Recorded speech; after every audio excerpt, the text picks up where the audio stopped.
let's embark on another fascinating journey. Here's Lilian Garcia.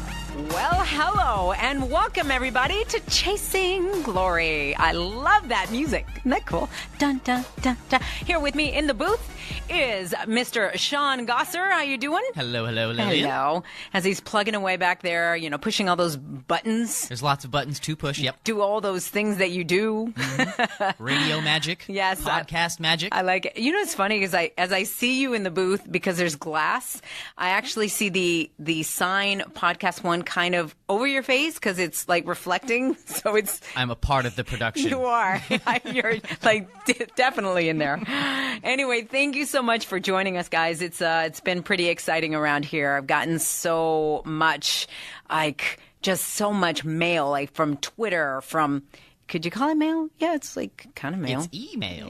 Well, it's not really email. It's Twitter mail. Yeah, I guess you can call it Twitter mail, Instagram mail, all that kind of stuff. Social mail. Sure. There we go. I've got a lot of social mail comments on, as well as, on the Apple Podcast, which is great. I love to read all of that because actually, I tell people, give me the real feedback. And I love it when people say they love the show, and that's great. And if you see anything that you would like improvement on or something, or give me ideas. Or people you want to hear from. Or people you want to, yes, I love that. Start sending me who you want to hear on the show. I know that on today's show, it's pretty exciting because as soon as I said that we had Samoa Joe on our show, people were like, what? They're so excited to hear from him. As a matter of fact, I did Wade Keller's show. And he was, as soon as I told him, because he was like, oh, who's next? Who's next? He loved Dave Bautista. Then when I told him that Joe was next, he's like, oh my gosh, I had to hear it because you don't really hear that much from Joe. So wait till you guys hear from Joe. It's pretty exciting. Yeah, he's a guy that took a long time to get his shot. So long.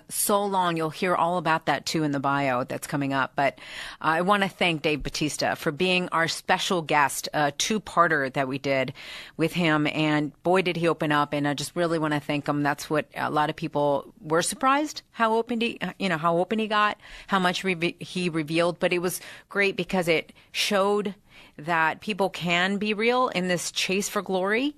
There is the real life of things that happen, and it's not always this beautiful, pretty road that we're on, right? Isn't that? It's so true that life is hard. Life is just hard. Sometimes there's a way to make it harder. I feel like there's sometimes that people will make choices or live in the victim world, as I would say, because life kind of is tough. And so you can feel like a victim many times. But if you choose to go there, trust me, it will bring you down even more. Instead of just saying, okay, this is happening to me for a reason. And when I accept that and when I've gone down that road, I end up finding later on the silver lining in the certain situation that's happening. So anyway, just again, want to thank Dave. I do want to talk before we go into talking with Samoa Joe. There was two things fun this week. And that was, well, actually, this happened back in April, but I guess they replayed it because all of a sudden my Twitter went crazy and people going, did I just see Lilian on The Price is Right? What? Yes. Did you get to spin the wheel? I did. What? That's a heavy so wheel, awesome. Let me tell you. Yeah, so I was representing my alma mater. I went to the University of South Carolina. I am a Gamecock. Oh, Gamecocks. And I love it because when I got here at Podcast One, our social media guru, Katie, she is also a Gamecock. So immediately we're like, oh my God. But so I was my college, actually, my alumni here from Los Angeles, they sent out this post and they were like, hey, anybody want to go to The Price is Right? We got like 20 tickets. And immediately I'm like, I have been here in Los Angeles for 7 years and I've never gone to The Price is Right. So it's like, absolutely, I want to go. That's absolutely an LA bucket list. Yes. You got to do it. Got to do it. And I just so happened, like you wear your jerseys or your Gamecock things, well, yeah, your colors. You're supposed to match, right? Are you right. supposed to, yes. Isn't like your party supposed to like match in some kind of way? Yeah, you match your university. So I happen to have had my jersey from when actually I got to sing the national anthem at USC. By the way, it's the real USC. Not, yeah. Ooh, a lot of Southern Californians. We were here. Excuse me. but South Carolina was there way before the one here in California. Sorry, point taken. California. Colonial point taken. Yeah, they stole ours. Okay, so anyway, now we cleared that up. Nothing against you guys. I love you. But I'm a hey. UCLA fan, so have at it. Well, anyway, so, but yeah, I just happen to have my jersey because I actually sang years ago for a game, Carolina game, which was so exciting. They're always so exciting with the tailgating and all, and the fans are just so There's great nothing there. like college football And Cocky, games. our mascot, has gotten, I think, the most. Has picked as the number one mascot. He's just outrageous. Anyway, I had my jersey all blinged out and everything, and it just so happened that year, the quarterback, his last name is Garcia. So I had Garcia on the back of my jersey. Nice. So I was like, this is perfect. So I had that for The Price is Right. So I guess my whole bling out thing, all of that worked because I ended up getting picked, and I had to go against Clemson. Ugh. Nice. If anybody knows out there, Carolina, Clemson, they don't like each other very much. Great So, but rivalry. I shook her hand. I was nice, but I ended up beating her. So that was really good. Oh my gosh. And Clemson, let me just tell you, that whole group, they were so loud that we were like, oh, you guys are so obnoxious. Like, do you have to be that loud at 8 a.m.? They're recent national champs. That's why. Yeah, I know. Their stuff right Got now. bragging rights. I get it. Whatever. I guess we would be that way too. But it was like we had to get there like at 7 or 8 or some obnoxious number like that. So time. So anyway, so I got to be on there. I got a trip, and I'm just really excited that I get to go with my husband. And so they replayed it. So people were like talking about that. So that was fun. And then the other thing too this week. So I just started this new workout. It's crazy. I've been lazy this summer, love Lilian. it. You got something to get me off the couch? I needed something. I needed something different because I have done yoga. I have done Pilates. I have done weight training. Zumba. I have done, no, you know what? I have not done Zumba? Zumba. Okay. I've done Insanity. I've done the, what is a 20-minute trainer, 2-minute trainer, or something like that. I've done all of these different workouts, and I love jumping rope. I still love jumping rope. Jumping rope's actually going to be part of this, but I'm in the very beginning stages. It's a lot of ball work, and it's crazy what you can do with one of those, the big ball, The big medicine exercise. balls? Yes. Insane. I have never seen some of the moves that I'm doing with this. But part of it, too, is in the pool. There's some days that we go in the pool. And I actually posted this picture of me on Instagram, and I look like Bumblebee from the Check this Transformers. Yeah, you have to go to my Instagram. What is this? Do I not look like Bumblebee from Transformers? I'm just thinking immediately. Oh my gosh, yeah, you do. Yes, I do. I'm just thinking immediately, like, what? No. You're supposed to swim with all of this? Yes. And so it's Swimming weighted. workouts are hard enough, Lilian. Well, it's not really weighted. It's just it grabs the water. So when you're moving any it's kind kinda of like resistance yes. training. Okay. Oh my gosh, it was so hard and it was so awesome and it was so much fun at the same time. I think it's called Hydrotone. I want to. If you guys, you can actually probably get that online. Hydrotone. I trained with. Sorry, go ahead. Yeah, no, I mean, I'm just saying you run in the thing. By the way, zoom in on that picture and zoom in all the way to my chest, and you will see something that flew by. Can you see it? It's an actual bumblebee. Oh, nuh-uh. Oh my Look, God, what it are the is. chances? We caught a bee flying in midair, and you can see it if you zoom into my chest there. So go to my Instagram at Lilian Garcia. And it's at like the perfect center of your chest. It is in the perfect center. You are a bumblebee. Yeah. It was having like, mama. Lilian, I used to train water polo, and I mean, water workouts are hard enough. I mean, this has got to be an ass kicking. It is. And you know who gave this to me? Actually, Becky Lynch's boyfriend, Luke Sanders. It's Luke Cool Hand Sanders. He is an MMA Cool trainer. Hand Luke? Yeah. Nicely done. Yeah. So he is an MMA fighter. And so he told me about this guy. He's at Play Sports Performance. And again, it's just Patrick is his name. Patrick. And it's just awesome. Like I said, ball work, pool work. It's a whole new workout. I took before pictures and then I'll be taking after pictures. And I'm just really excited because I needed something new to kick my butt in gear. And speaking of kicking butts in gear, so Samoa Joe, like I said, exciting, just so exciting. He is now getting ready to go into SummerSlam at the end of this week. Yes, SummerSlam is on the 20th of August. Pretty darn exciting. And so, it's so funny because my birthday's on the 19th. And so I'm usually always around SummerSlam, like events and stuff. So I'm going to miss that this year. Oh.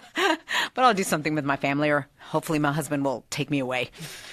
But anyway, so Samoa Joe is going to go in a 4-way for the Universal Championship. And it's going to be against Braun Strowman, Roman Reigns, and Brock Lesnar. Nice. This is big. It's big for Samoa Joe, who took a long time to get to the WWE. And in fact, I want to go ahead and, I did this backstage. It was so noisy. You guys, forgive the noise, but it's also part of the ambience. It's pretty cool. I was at backstage Monday Night Raw when I got this interview, and we actually had to move rooms because things were moving all around us and stuff. So it's pretty exciting at the same time. But anyway, I want to thank him for opening up as much as he did. And you guys won't believe everything he shared with me. You'll get to know him in a whole new light.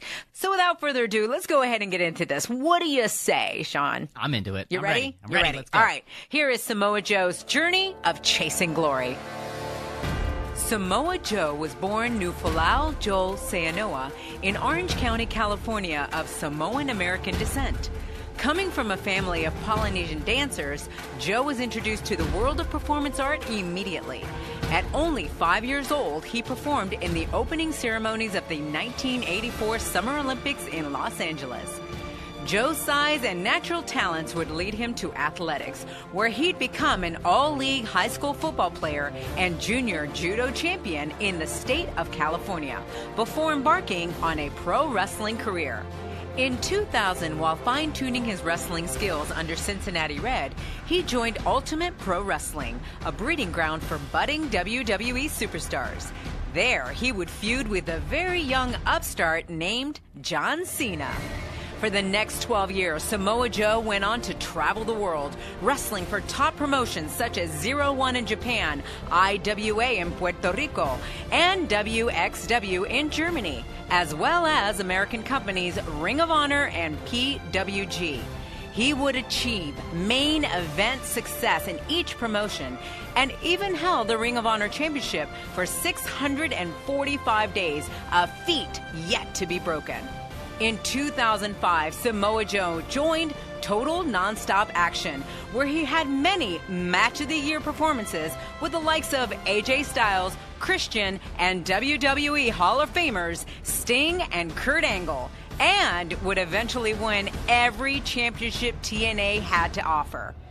After years of being denied, Joe finally made his WWE debut with a surprise appearance at NXT TakeOver in May of 2015, where he confronted Kevin Owens. He would go on to win the first annual Dusty Rhodes Tag Team Classic with Finn Balor, and a few months later, he defeated Balor to become the NXT champion. In January of 2017, Samoa Joe would finally make his WWE main roster debut on Monday Night Raw when he attacked Seth Rollins. Since then, he has gone on to several pay-per-view main events, facing the likes of Brock Lesnar and Roman Reigns. This 6'2", 282-pound Samoan badass is living proof that success has no boundaries or limitations. It's about to get real, raw, and inspiring with Samoa Joe. All right, we are back here. We are backstage. It is Raw, Monday Night Raw, and I have got none other than Samoa Joe. Welcome to the show. Thank you. Thanks for having me. Oh my gosh, it's so exciting to have you, especially because you and I have not really worked that much together at all, because I was basically going out when you were coming in. Yes. And although I know that you have such a history in wrestling and so many things that you've accomplished, you were part of Ring of Honor, TNA, Japan. Yep. God, the list goes on. It's pretty big at this point. And then they brought you into NXT, and here you are at WWE. Yes. Is it pretty amazing that finally you hit WWE? Has this always been a goal of yours? I think it was definitely something that I wanted to happen. But my main goal, I think, was just to, be able to do this for a living, and be able to take care of myself and my family, and kind of enjoy myself. Because it's finding something that you love to do for a career. I think is one of the most important goals you can kind of pursue in life, and this is definitely something I love. So being here in WWE has kind of put me in the bonus, if anything. Yeah. How did it feel when they called you to say, okay, we want to go ahead and sign you, we're going to have you started at NXT? The whole process was really interesting. Hunter had gotten in touch with me through intermediaries, and the kind of the feelers were kind of put out between actually myself and Paul Heyman, then later on Joey Mercury, and then Road Dogg, and they were submitting your name to them? Yeah, and then we had set up kind of a meeting with Hunter. At the time, NXT was gaining a lot of steam and a lot of momentum, was kind of emerging as its own brand and entity in the greater kind of WWE universe. And I know Hunter was very much looking for something to kind of keep the momentum going and to supercharge it a little bit. So my introduction to the company was through NXT, and it was mainly only NXT, just to kind of help build that brand into the touring brand that it is today. Wow, it probably was surreal. It was. When I had started wrestling many years ago, I actually was working in a developmental affiliate in California, and was regularly scouted by Jim Ross and Gerald Briscoe, and they would send guys all the time to come take a look and evaluate talent. Bruce Pritchard at the time, and back then they had hired Cena from this affiliate, and I want to say they signed 6 or 7 other people at the time. And I remember, Jim Ross at one point, when we talked about it, he kind of expressed to me like, hey, you're not what we're looking for, but, you're really good at what you do, and, you might have a future somewhere, but just at this time, there's no interest from WWE. And I didn't really take it as a major slight. Obviously, it's, WWE is kind of the preeminent place you want to be in the world of wrestling, but it kind of made my path more clear, because now I knew, well, if that's not open to me, then I've got to 100% commit myself to pursuing these other avenues and these other paths, and it kind of focused me, if anything, because now I knew exactly where I needed what I needed to work towards and where I needed to go in order to do this, like I said, full time. Yeah, that's great, and I love your attitude towards it, because I can see a lot of people maybe even taking oh wow, should I even be doing this if I can't even be in a company like that? They start questioning stuff.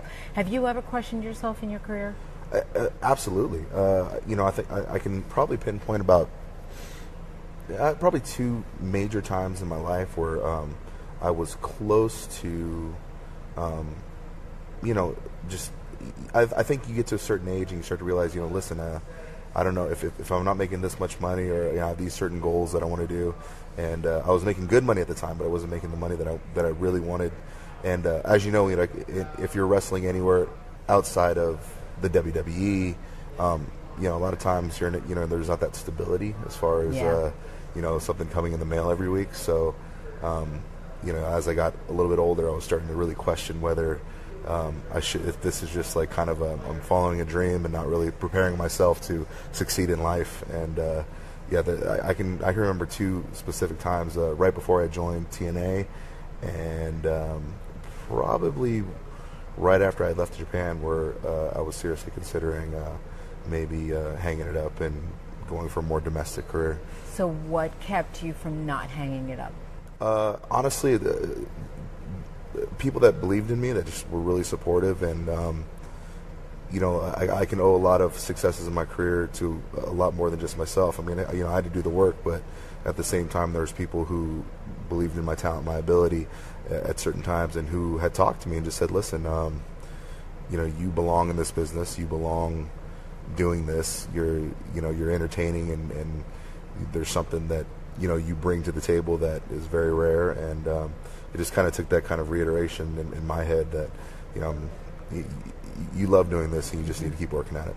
So isn't it amazing? I mean, I always say that surround yourself with people that believe in you, that are positive environment. Absolutely. All that, because that is what gets you past those moments when you just want to hang it up. I think there's this glorified idea that you can do it all on your own, but the reality of the situation is, if you're if you do surround yourself with good people who are supportive, and I think that's a key thing to be successful in anything, this business or any other business. But if you have the right kind of people around you, and you know it because they add to your life, and they give more than they take out of I guess your till. So I mean, I've been fortunate. I've been surrounded by really, really awesome people, really, really awesome coworkers and wrestlers, and they've helped make this journey a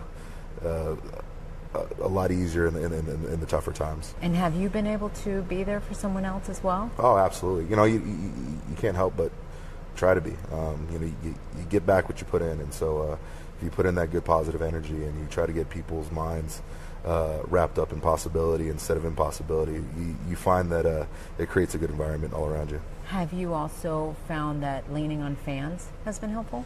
I think the fan support, it's odd. I think it's not so much the fame and notoriety, but the ability for them to appreciate what you do, I think, is probably one of the most rewarding factors in what we do. When you see genuine appreciation or you hear genuine appreciation in fans, you know, I'll get approached, you know, all the time, and people will just say, you know, hey, I really enjoyed this or really enjoyed that, and they'll share a story like that, and that's always it's always real cool to see that your efforts out there are appreciated. Yeah, for sure. And how has your ride so far been in the WWE, would you say? Like, is it what you expected? Because, you know, until you get here, you don't really know. Like, you just think you know it's this thing, right, in the sky. Yeah. It's this kind of big, intangible thing where you hear all these wild stories, and it's funny.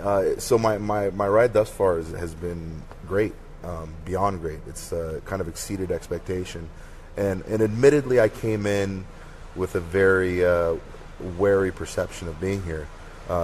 Where I was in the industry at the time, you're dealing with a lot of people who have just recently left here, or under varying circumstances, and that goes for really any you know, company, entertainment or otherwise company in the world, where, you know, normally if you've just left the company, sometimes on good terms, sometimes on bad terms, but you know, you're taking in a lot of those negative perceptions when you hear about how things are kind of done up here. Yeah. So, you know, and understandably, and I can understand why on their end, but so it kind of paints this place, especially when that's, you know, those are the only people you're meeting, because, you know, I'm talking to people that work here, they're in the midst of it, so it's very different. But, you know, that's not the people that I'm on the road with every week. I'm on the road with people who have, you know, recently left here, who have a history here, and you know, there's always, those conversations are always kind of have a tendency to be skewed to the negative, and so you know, it's kind of coming here as a very, like, you're always really wary and kind of, you know, looking over your shoulder and wondering if you're doing something right or doing something wrong.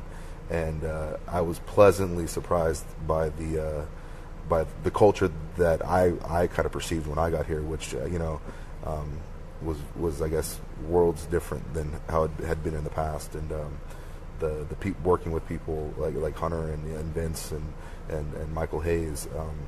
You know, they're just they're solid guys who just, you know, they expect a lot from their performers, but you know, I have no problem with that. I mean, if you expect a lot from me, I'm more than willing to give up the effort. So it's been a good relationship thus far. I think that's a great lesson that you're also giving people to. You have to judge things by your own journey. Absolutely. You can't go by necessarily somebody else who's left here. Because, you know, that has happened a lot where some people leave here, they're very bitter or something, and then they have some time away from here, they reflect, they grow older, right? They learn more lessons. And then, you know, it's funny because I was just talking to the Hardy Boys backstage, and they were talking, and they're like, wow, our mentality is so different coming back, and we've grown up, right? Mm-hmm. We've matured a lot, and so we see things a whole lot different than we were originally. I think that's another factor, too, is that I'm you know, much older than when many guys did first get their first shot here. Right. So, you know, I kind of have the benefit of career hindsight and understanding really what's important and what's not. So it made my transition here much easier because I wasn't as, I guess, emotionally immature to deal with. There's, you know, it's a high stakes, high stress environment. So you have to have your head on straight the whole time, and it made it easier. And I hear that a lot with, you think about it, even in other forms of entertainment. a lot of times when people are getting things so young, then all of a sudden they can't handle the journey, everything that comes with it, the notoriety, the fame, the schedule. And so it weighs on a lot of people, and then they spin out of control. Also, you don't have the benefit of a lifetime of experience to kind of compare it against of not being here. It's funny if you and there have been people who have come up in this system who have done fantastic and don't have those hang-ups. There's some that don't, but having the benefit of kind of working literally everywhere else in the world, and understanding the circumstances that you work in these other places, comparatively speaking to here, there are definitely some more challenging things here than other places, but at the same time, there's some things that you can often take for granted here that aren't even close to what happens in other places. So it's kind of it's an interesting experience for me because I'm able to kind of have that ability to contrast and compare. So from the world of where you are right now, I actually want to take you way back. Okay. Let's go back because I want to know your journey. I want to know who you are. You were born in California. Yeah, right? Huntington Beach, California. Huntington Beach. You're a beach guy. Now, but you are a Samoan. Yep. And I read somewhere that you did a lot of traveling to Hawaii, too. Yeah, so my dad, one of his many jobs to support his many kids, he worked as an airline mechanic for Western Airlines at LAX. So, back in those days, very pre-9/11, where it was very lax. I remember several times him, us going to the airport with him in the summertime, especially when school was out, and him just putting us on a plane and, telling the pilot, hey, get him to Honolulu. And then my uncle would pick us up and, we'd stay up by Eva Beach and, we do summers in Hawaii and, winters in California. So, it wasn't all that bad. So you traveled a lot to Hawaii, and how was that for you? It was awesome. Getting to spend time out there, it's an experience. I'm a firm believer that the islands in general have a very unusual energy about them. I spend a week out there, I get recharged. It's just a good vibe. It's vibrant, and I have a great affinity for Hawaii, and anytime I get to travel to South Pacific. I have to agree with you. I've been to Hawaii, and I have to say that I was at the end of Maui doing the road to Hana. Yeah. And all of a sudden I'm experiencing just an emotional thing that took over me. And I'm like, why do I even want to leave this island? That's the thing. A lot of people say that. And then they say by the second week, island fever sets in, and you realize you're on an island, and there's no really, you've been to everywhere within a 30-minute span, and you start to itch for the mainland. So it's a give and take thing. Yeah. I did speak to some Hawaiians there, or people from there that were saying that they actually work all the time because it's so expensive. It's tremendously expensive out there. They're having 2 and 3 jobs a day. Easily. And my dad, I think, on his great migration from Samoa to to California, he worked multiple jobs, and even when he was in California, it's just something he never dropped. He worked as an airline mechanic. He ran a Polynesian show. He worked at Disneyland and did 5 shows a night during the weekdays. And work was something that was just always kind of ingrained, I guess, in Polynesian culture in general. You get out and work, and if you're not working by the time you're a teenager, usually you're hearing about it. Yeah.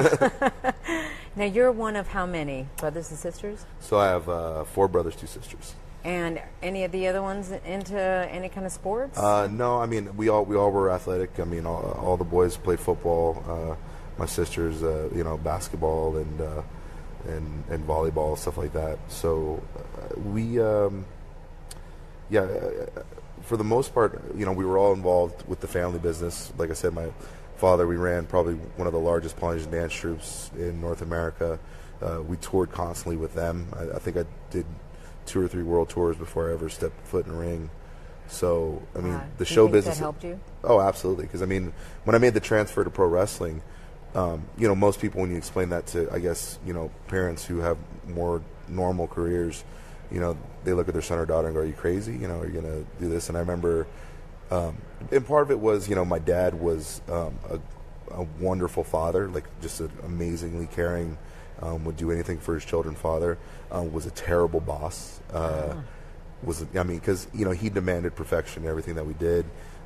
The quality standards of our show were impeccable, and if anybody was to be a paragon of that, it was his children. So we were probably driven harder than twice as hard as anybody else, in the group at the time. So was that difficult for you being that young? Oh, absolutely. I mean, it really.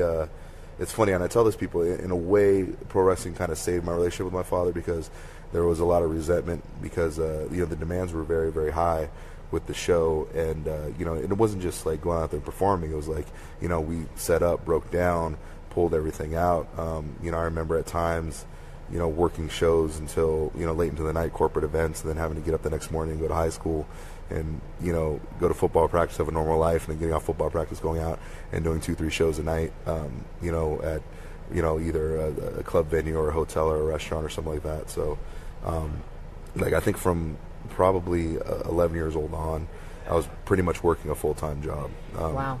Because and to my dad's credit, he didn't believe in childcare. If anybody was going to raise his kids, it was going to be him. So instead of hiring a babysitter, which would have been very costly, and I would feel bad for any babysitter who tried to watch us. He put us to work, so that was kind of his theorem. Everybody's involved in the family business. So part of that was when I left.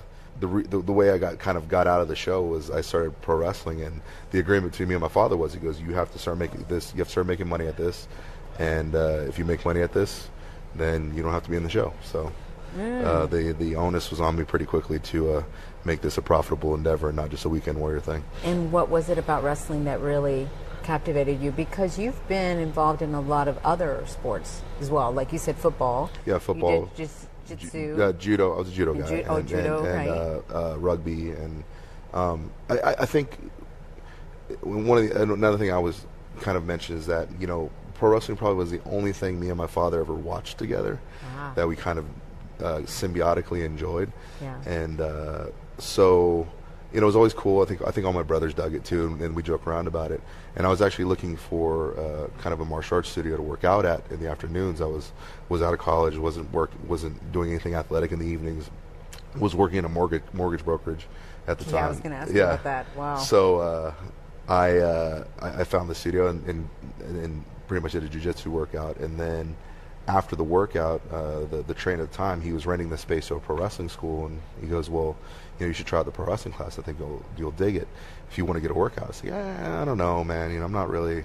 He's like, no, just trust me. So I did, and I really dug it. A lot of the, especially the defensive principles, are very much the same in pro wrestling as they are in judo. So kind of had a natural acumen to it, and then, I started doing shows, little spot shows here and there on the weekends, and then I started finding myself being booked more and more, and then, lo and behold, like a year and a half later, I think I signed my first contract in Japan, and I was kind of off to the races.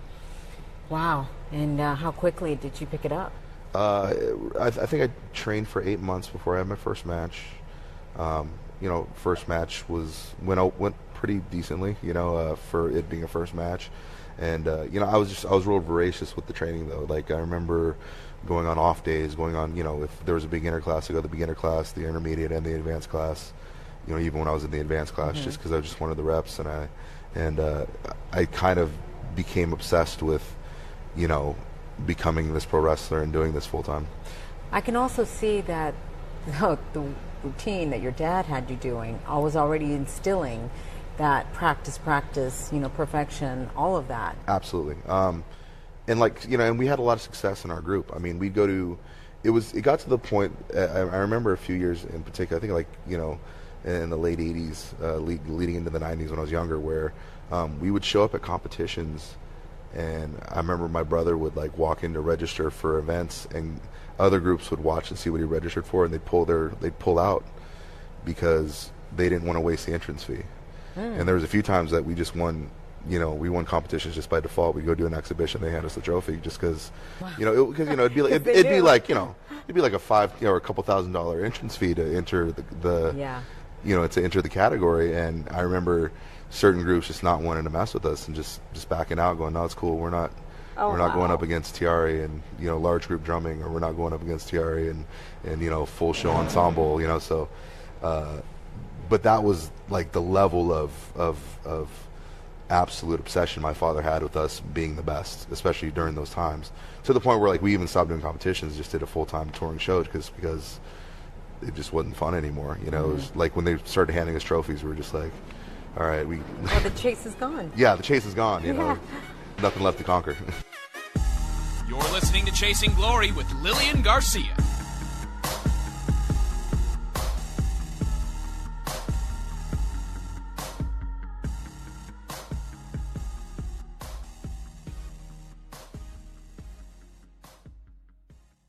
Here on Chasing Glory, we are happy to have TrueCar as part of the show.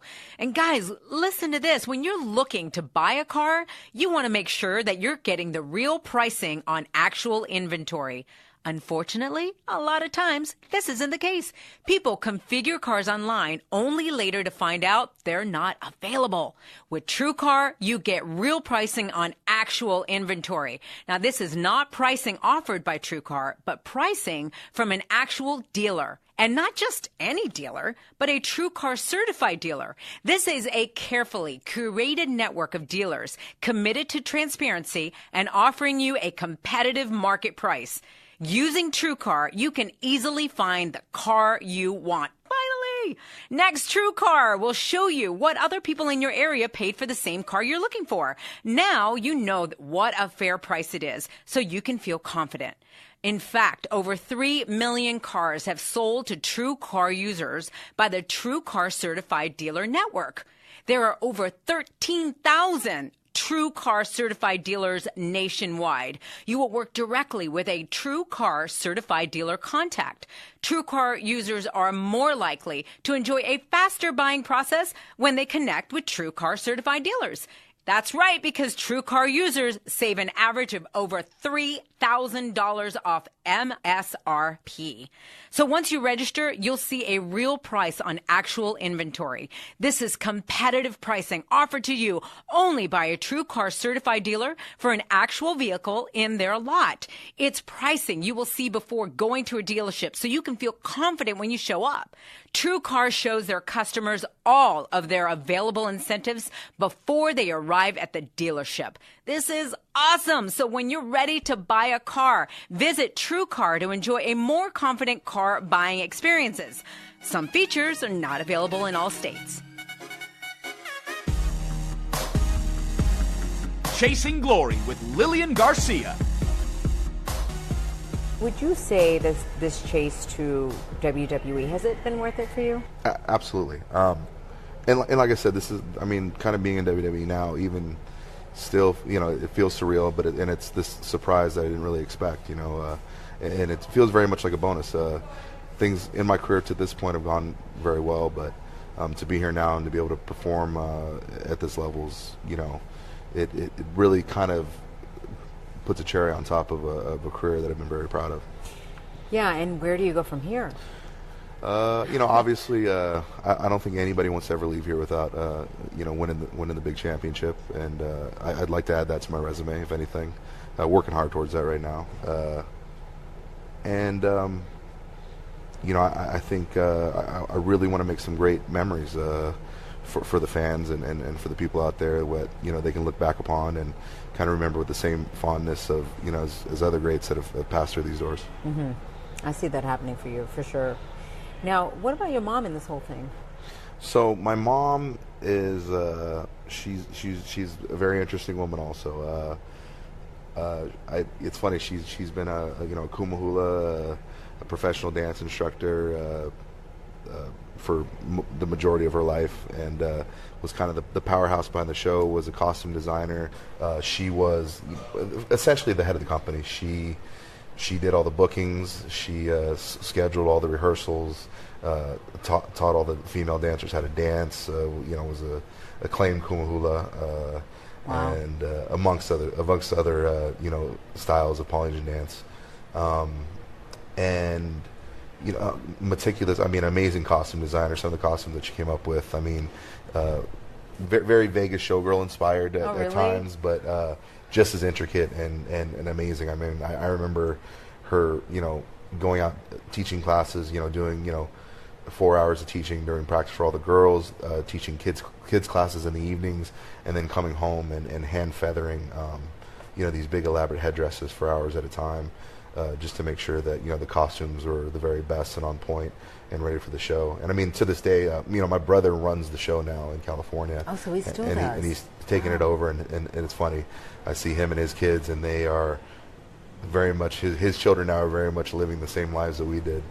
But, his wife is often consulting with my mom about costume designs and techniques, how to do things. And she, really, really super innovative, had a, amazing mind for design. She could, like I said, build these elaborate costumes, yet for practical reasons had them able to be broken down and interchanged where they could be packed flat, and it was easier to ship them out on show trunks and stuff. So she's just she's dynamite, man. She's the driving force behind everything that we did, and definitely a huge supporter of me doing what I did, despite the constant bodily harm that she always thinks I'm going to incur anytime I'm in the ring. So. Have they been in the, now that you're in the WWE, have they been in the audience? So my father passed a bit ago, but sorry about that. No, hey, I'm in the he same lived boat. he lived a very, very full life, and it's funny when we did have his funeral.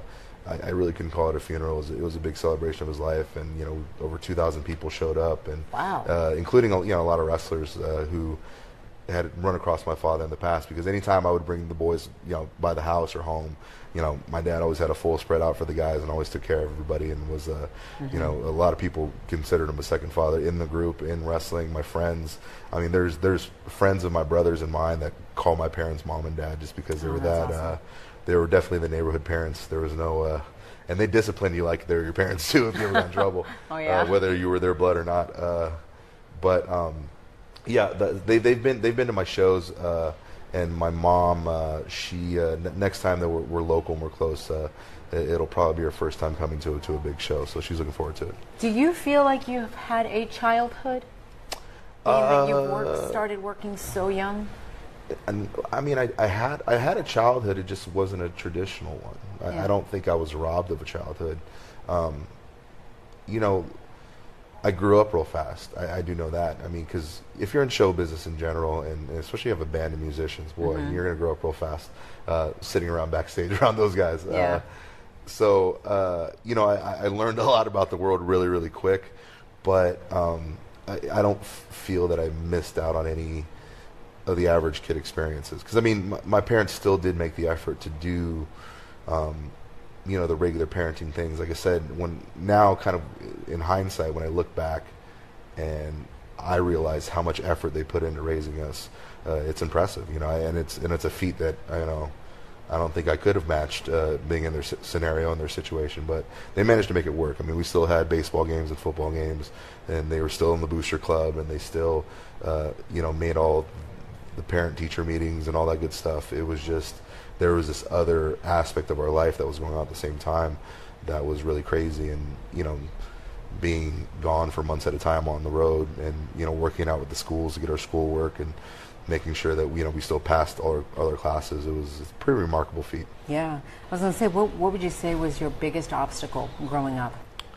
I think just trying to figure out what I wanted to do. Like I said, we were raised in the show, and we were raised in show business, and we all had an aptitude for it.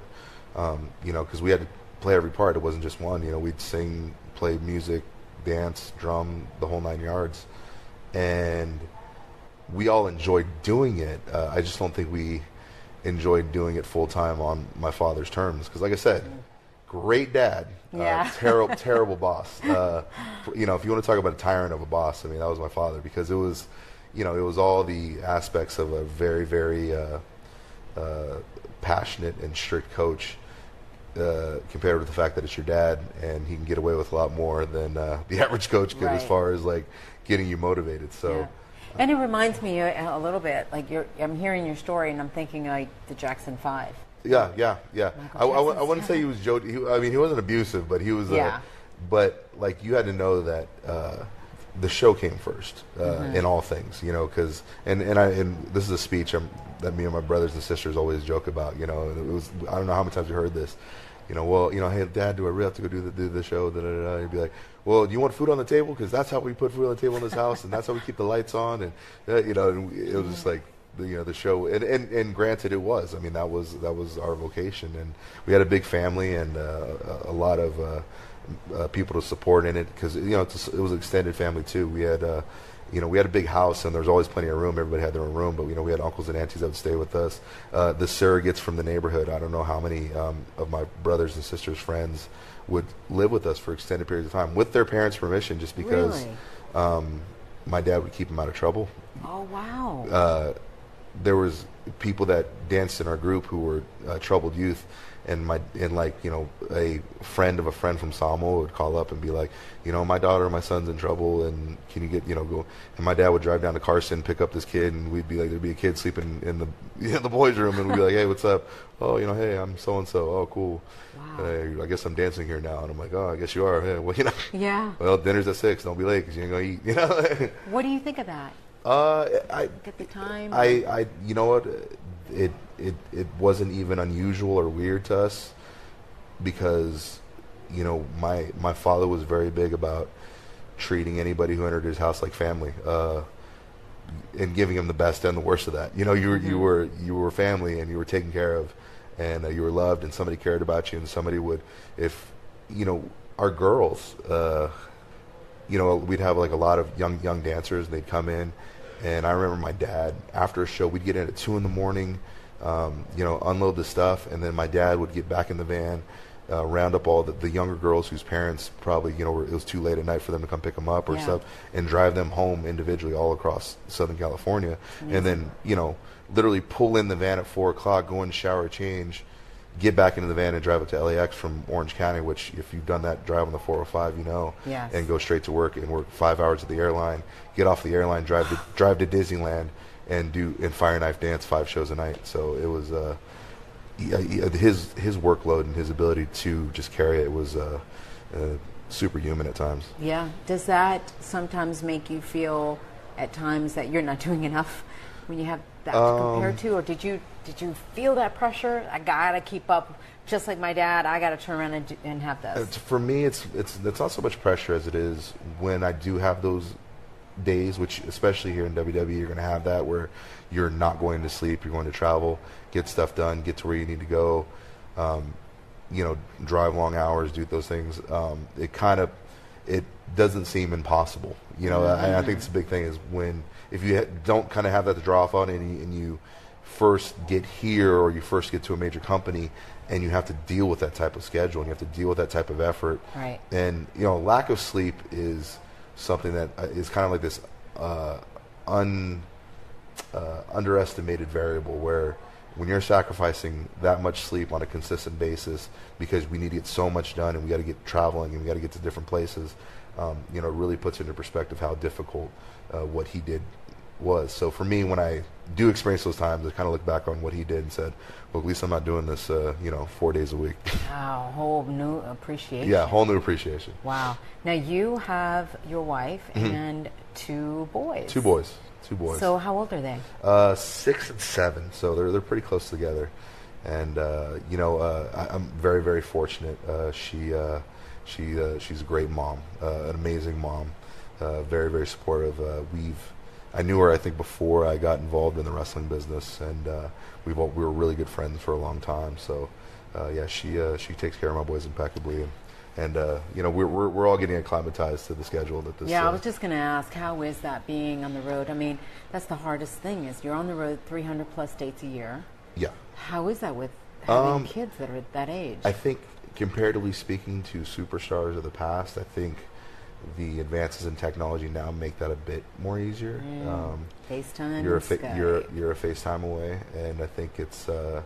And it helps. It's never the same as the real thing, but right.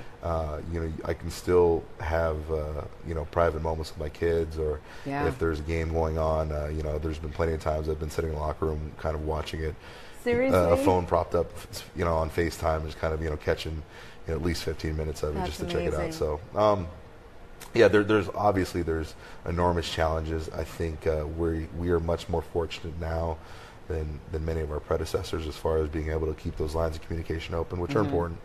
But it's an interesting thing all the way around. Yeah, that's it. And it's a formidable age as well. Do you feel like sometimes you go, oh, is it worth it?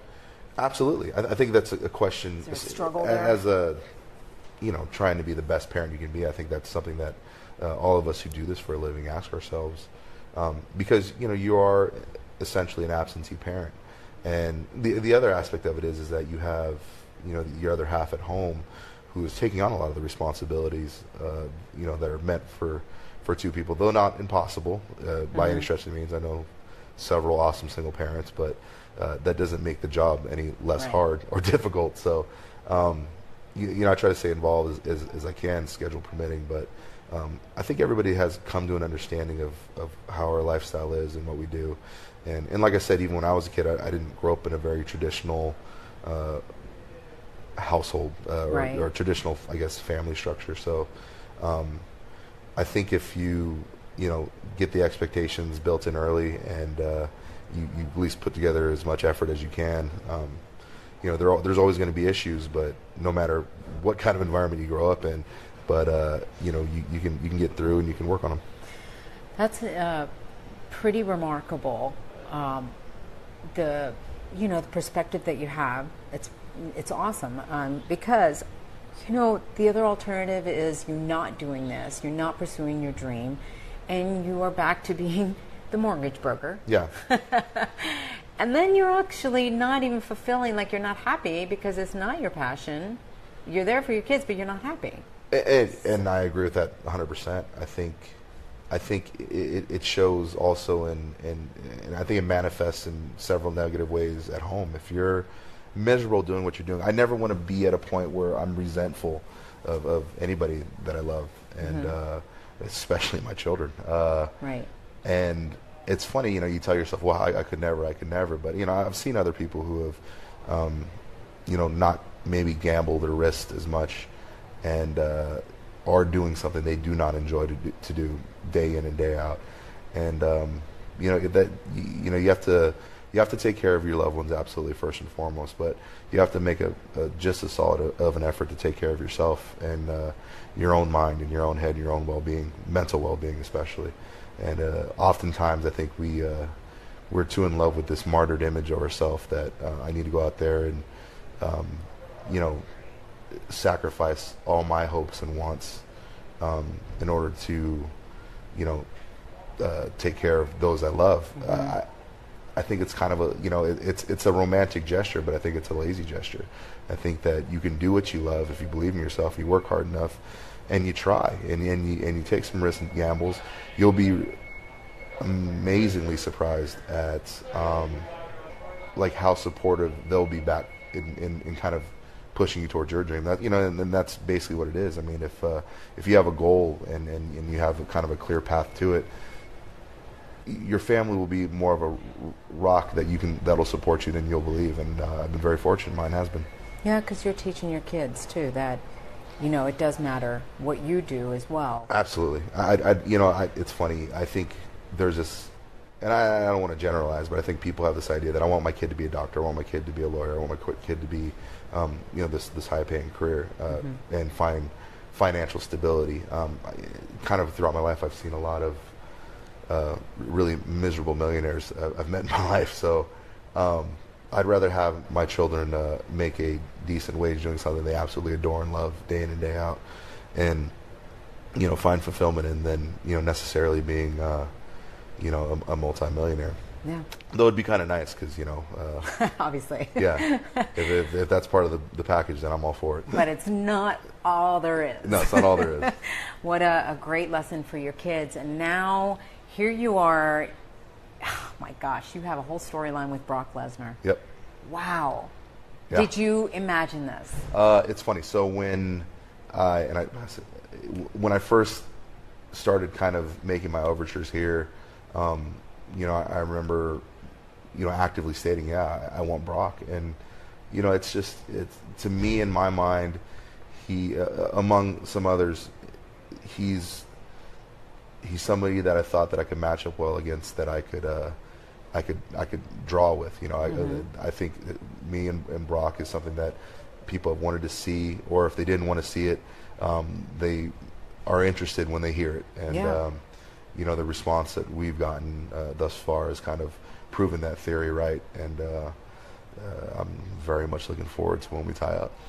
Isn't it amazing? How has it been so far working with him? Because I mean, I've worked with Brock for many, many years, and I love that guy.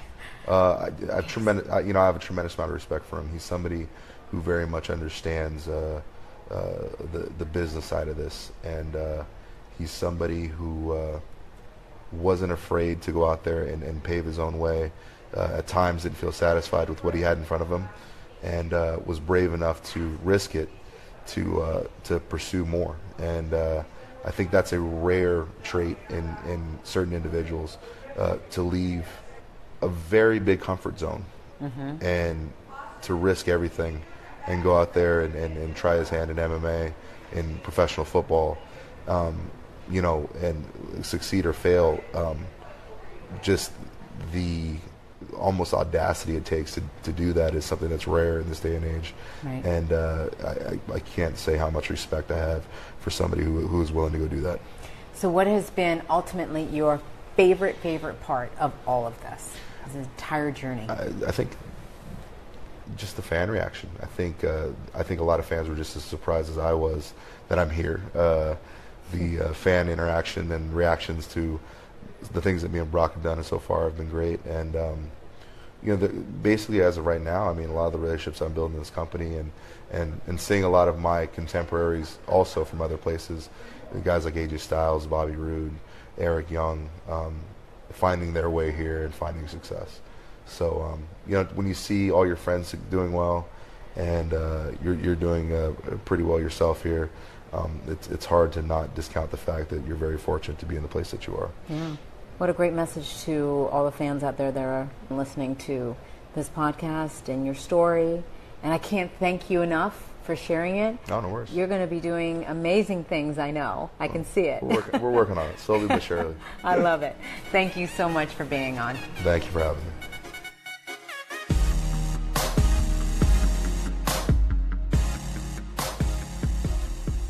And there you have it. What a humble guy. Am I right? What an amazing man, Samoa Joe.